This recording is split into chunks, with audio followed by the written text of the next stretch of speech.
Welcome back, guys. Today we'll be fixing the command start on the Forester. So actually I ended up using a remote from a really old truck.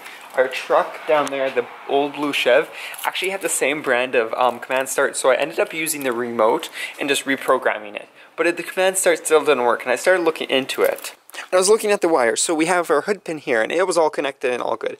But then I noticed there was a second one running from this grommet. So I looked, it is this blue one, and I was like, where does it, oh wait, it doesn't actually go anywhere. It just runs to the bottom and ends up going nowhere. Turns out that wire is actually to tell the computer if the engine's on or not. So when it doesn't have that, it doesn't want to turn at all because it needs to be programmed.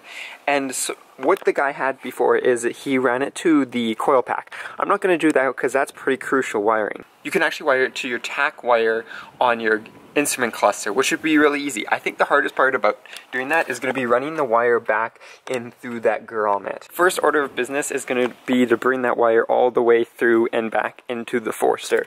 So honestly, I think if I just tug, it's this blue guy right here.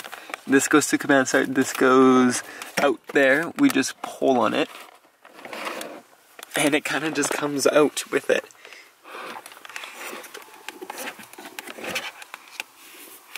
Definitely figure out where your wires go before you do that. But there we go, we've got our wire all ready. So what we're gonna have to do is we're gonna have to run this up into the cluster itself, which is super easy. And all we gotta do is pop this guy out right here. So essentially all we gotta do is remove two screws, one up here and one here, and then this whole thing should pop right out. And then once you have the two screws right here, all you should be able to do is just pull it out and it should pop right out like that. Look at that, all that dust. I'll definitely be cleaning that up before we put it back. And now we should have three screws here, and then the whole console should pop out and we should be able to access the wires. And then once you have those three out, you should be able to just pull out the cluster itself.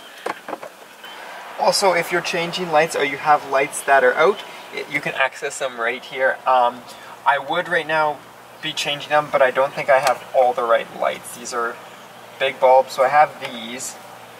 I just don't think I have the smaller guys. Now all I gotta do essentially is find a green wire on here and hook it up to the blue and white wire down there. It took me a while. I had to go through some wiring diagrams, and then it turns out that there's not a single wire, or there isn't supposed to be a single wire that actually gives you RPM. It goes to a custom CPU pretty much, so it calculates all that because it gives you like an AC current, and then the computer actually calculates your RPM. But I did figure out there's an engine control wire, and that wire, as long as the command start gets some kind of alternating signal, that will actually work, and it lets the command start know the engine's on. So I found a wiring diagram with the number, and then I figured out it was B11. B11 on this pin, it's the dead center one, is right here. It's this green one, and I was actually looking it up, and people did say it was a green one, but then they, on Legacies is a different one, and then on Imprezas actually it's not green, but on STIs and 06 STI it was on a different pin and it was green. So it got really confusing, so I ended up just breaking it down looking at the diagram. So what we're gonna do is grab one of these splicing connectors. So it's got two in and one out. So essentially what I'm gonna do is I'm gonna put the green wire in on the all the way through, and then put our blue wire through the one. But first, before we use this splicing connector, what we got to do is actually bring our wire up, which actually shouldn't be too hard at all. So just grab this and then fish it through up top. And there it is, the blue wire is up. So I'm going to cut it because we don't need this much wire. This much wire was actually running to the engine bay, so we don't need it. So what I'm going to do is cut it down to size and then strip it so we have some copper. Now we got our wire shortened so it reaches perfectly here, and then it won't be a mess. So now all we got to do is use our little thing. So I have it clipped on the green wire. It's not pressed in because once you press it in, it actually splices. So there it is on the green wire. And then what we're going to do is take this guy and just push it in there. Now it's inserted in there. All you got to do is close. So I'm just going to use some pliers for this because it makes it way easier, but I have to do it with two hands. So I'll be right back in a snap. There we go. So we have all the wires now hooked in and they're connected. So essentially what we got to do is just put it back. But before we put it back, I am just going to clean up all the dust that's in here, and it should be pretty clean. And now that we have the inside cleaned up and it all plugged back in, it's just a matter of putting it back, cleaning up the gauges, and then putting on the cover. We had the bezel off. I thought it would be a good idea to polish up the plastic, because remember when I was cleaning it, I scratched the plastic? Yeah. So I just fixed that up, so now it actually looks really shiny. I don't know how much you can see, but it's nice and shiny now. It's kind of getting dark. We're running out of light, but all we got to do is put the screws back in and then test the command start. Before the bezel goes back on, I want to make sure and everything works before I put it together, and then I have to take the whole thing apart because it doesn't work. So I'm going to connect the battery, and then we got to start the car, and I should have a little light on here flash a couple times, and that will tell me that it has recognized the engine running. So the command start works. So essentially what we got to do now is turn it on, and we should see some lights light up, I guess. So keys in, wipers are on, don't know why. There we go, everything's on. There we go. And it says my parking lights should be on, so they are on, which is good. Let's start it. Okay, it's running. Oh, we got a flashing light up here, guys. Or we got a light that's on. That's one better than I had before.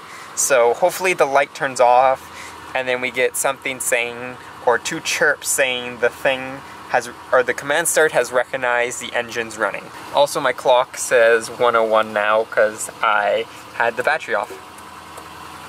There we go. Parking lights went off, I heard chirps. We officially have command start in the Forester. That's awesome. So what I'm gonna do is just let it idle a little bit while I put on this bezel, and then we'll get out and see if the command start works. And if it does, it's been a successful day.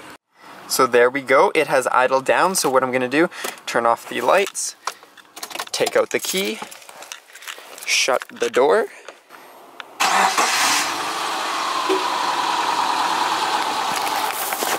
Look at that, we got a working command start for the Forester.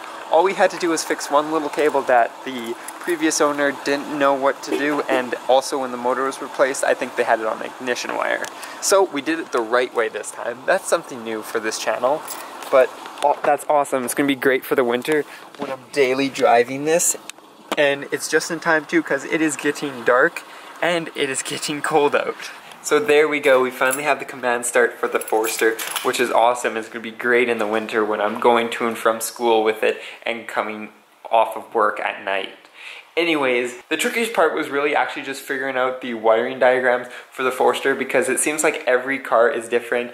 The STI is supposed to have it on a different plug, it's just everything's different, and then they have a different control module. So I'm actually thinking we're not even using the RPM, but if you're ever installing a command start, that is the wire to use, because that will tell the command start that the engine is running and will disengage the starter. That was the reason it wasn't working before, is because the command start didn't know when to disengage the starter, so it actually doesn't start, so it doesn't destroy your starter, which I guess makes sense.